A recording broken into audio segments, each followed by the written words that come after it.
യാത്ര തുടർന്നു പോകുമ്പോൾ കാട്ടുകമ്പുകൾ ചേർന്നു ചോദിപ്പൂ ഈ രാജനന്തേ കാട്ടുനെഞ്ചു തുളച്ചു പായുന്നു. അങ്ങനെ ഒരു പാട്ടിലൂടെയാണ് എല്ലാവരും നമ്മുടെ ശബ്ദം സിനിമയിൽ കേൾക്കുന്നത്. ശേഷമാണ് കടുവ എന്ന ചിത്രത്തിലെ പാലാപ്പള്ളി എന്നൊരു പാട്ട് പാടാൻ അവസരം ലഭിച്ചത്. എന്തായാലും പാലാപ്പള്ളി പാടാൻ റെഡിയല്ലേ? എന്നെ ഉദിരപ്പുണ്ടാവുമല്ലോ. നല്ലൊരു കയ്യടി തരും.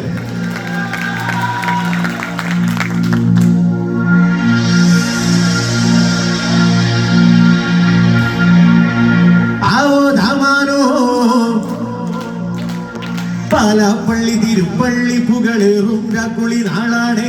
പാലാപ്പള്ളി തിരുപ്പള്ളി പുകളേറും രാക്കുളി നാളാണ്. ഒന്നാം കുന്ന് നടന്നോണ്ട് നടന്നാരോ കുന്നിതിറങ്ങുന്നേ. ഒന്നാം കുന്ന് നടന്നോണ്ട് നടന്നാരോ കുന്നിതിറങ്ങുന്നേ.